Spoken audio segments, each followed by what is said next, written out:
Hello everyone. अब हम करेंगे एक्सरसाइज 9.1 का क्वेश्चन नंबर 2। स्टेटमेंट देखो क्वेश्चन नंबर 2 की।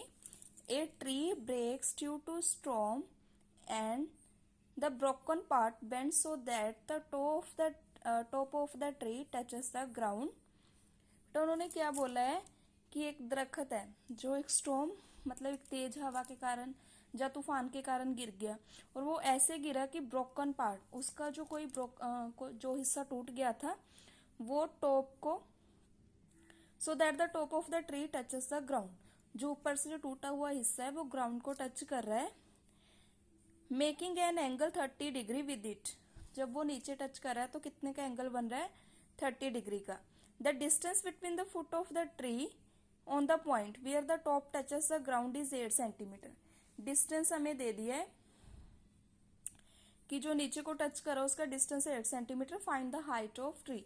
आपको ट्री की क्या फाइंड आउट करनी है? हाइट। ये देखो, सबसे पहले ये एक ट्री था, ये देखो ये है एक ट्री।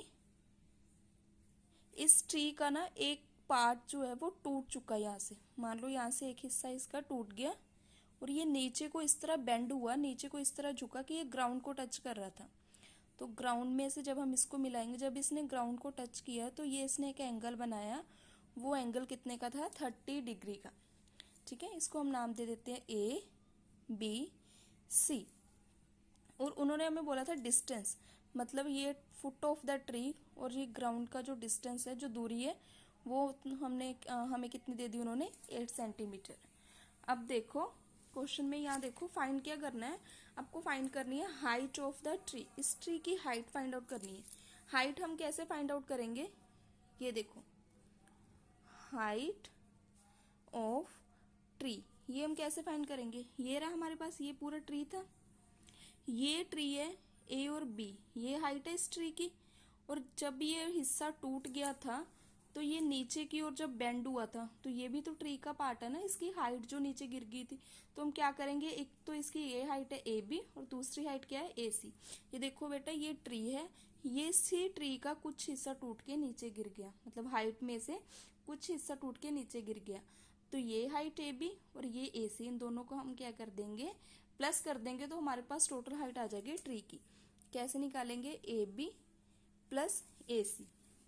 अब हम लेंगे, सबसे पहले ये ट्राइंगल लेंगे, इन ट्राइंगल ए सी बी। ये देखो, इन ट्राइंगल ए सी बी। मैंने आपको एक फॉर्मूला बताया था स्टार्टिंग में कि आप एक फॉर्मूला रिवाइज करना, वो था अननाउन बाय नाउन। अननाउन मतलब जो वैल्यू आपको नहीं पता, ठीक है, और नाउन जो वैल्यू आपको पता है। देखो, अगर हम पहले इसको हाइट मान ले, इसको हम ले लेते हैं h1, ये h2, ठीक है। पहले हम ये ले लेते हैं अननाउन। अननाउन क्या हो जाएगा हमारे पास? A B. नोन क्या है हमारे पास? गिवन हमें क्या है? बी सी गिवन है, तो बी सी। ए बी है हमारे पास पी और बी सी हमारे पास क्या है? बी। परपेंडिकुलर अपॉन बेस किसके इक्वल होता है? 10। और एंगल कितने का है? 30। अगर आपको बेटा ये नहीं पता चल रहा कि ये पी अपॉन बी 10 30 के इक्वल कैसे आया, तो मैंने इसका एक प्रॉपरली टेबल बना रखा है। इसका और 10 30 की जो वैल्यू होगी उन सबका एक टेबल बना रखा है। ये टेबल का जो लिंक है वो आपको मैं डिस्क्रिप्शन बॉक्स में दे दूंगी, तो वहां से जाके आप एक बार टेबल देख लेना। इसकी वीडियो अपलोड कर दी है और इसका लिंक भी मैं आपको डिस्क्रिप्शन बॉक्स में दे दूंगी, तो आप एक बार ध्यान से जाके उस टेबल को और उनकी वैल्यूज को देख लेना। देखो, ए बी तो हमें पता नहीं क्योंकि ये तो अननोन है, ठीक है। बी सी हमारे पास क्या है? 8 और 10 30 की वैल्यू हमारे पास होती है 1/√3। अब हम इन्हें क्रॉस मल्टीप्लाई करेंगे by cross multiply A B into √3। यहाँ क्या आ गया? 8 ए बी √3 मल्टीप्लाई में है तो यहाँ आके क्या हो जाएगा? डिवाइड में। ये हमारी हो गई फर्स्ट इक्वेशन। अब हम फिर से वही ट्राइंगल लेंगे ए सी बी, इन ट्राइंगल ए सी बी। अब हम क्या करेंगे कि अननोन ए सी को लेंगे, ठीक है, कि ये भी टूटे हुए दरख्त का एक पार्ट था, उसकी हाइट में से जो नीचे गिरा था। तो अब हमारे पास अननोन क्या है? ए सी। इसको भी हम इसकी वैल्यू फाइंड आउट करनी है, और नोन हमारे पास वही है बी और सी। तो ये भी क्या हो गया? ए सी क्या हो गया हमारे पास? एच, और बी सी हमारे पास क्या हो गया? बी। ठीक है, ये हो गया H upon B H upon B हमारे पास वैल्यू होती है सीकेंट की। सीकेंट एंगल हमारे पास 30 डिग्री का है। ए सी अपॉन बी सी 8 है। सीकेंट 30 की वैल्यू होती है 2/√3। इनको भी क्रॉस मल्टीप्लाई कर दो बाय क्रॉस मल्टीप्लाई।